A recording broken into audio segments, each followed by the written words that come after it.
If you're a tackle shop owner and you're wanting to put your tackle shop on YouTube, using YouTube to increase your sales, I'm telling you right now, the most difficult thing is capturing people's attention.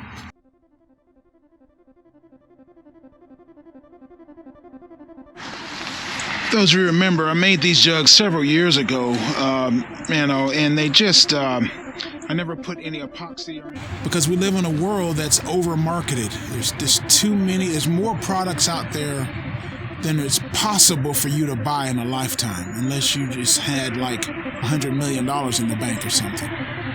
So, how do you cut through? How do you cut through? The only thing that I've done, that I've tried, is leading by example. In other words, you know, the previous video, I'm talking about these jugs. And so you see me catching fish with these jugs. And then I'm on the river catching fish with them. And then you offer a link to the website where they can buy something associated. Like with the new jugging ebook I have coming out.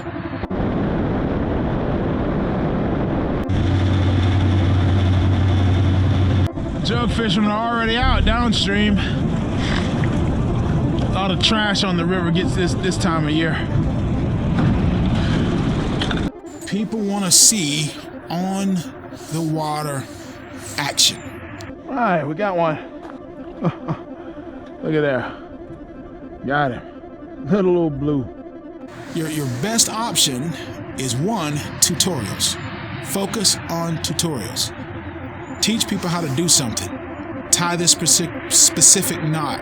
How to run this specific rig. How to fish this particular lure. How to think about your number one customer that comes in and buys from you. And think about the number of things that they need to know in order to be successful fishing, and then that becomes your content. Tutorials. Teach, teach, teach.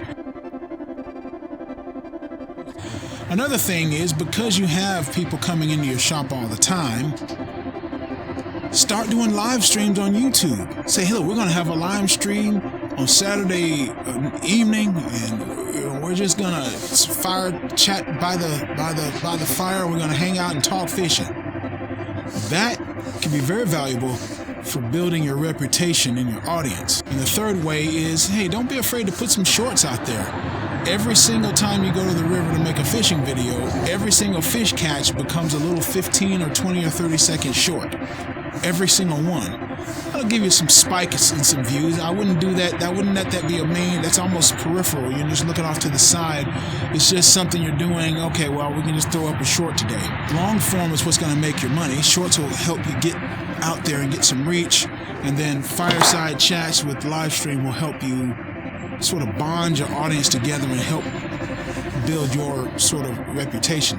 Now, honestly, I don't do live streams because I'm just not a talker. I'm not a talker. This type of thing I don't do. It's just talking. I don't like talking. And so I'm not very good at it, so I just don't do it. I do what I am good at, which is making documentary-like films out of my fishing adventures, short films. That's what I do best, and that's what I like doing, and that's what I'm going to keep doing. So, quick tip for tackle shop success for anyone who's wanting to put their tackle shop on YouTube. Do it. It'll help. It'll work.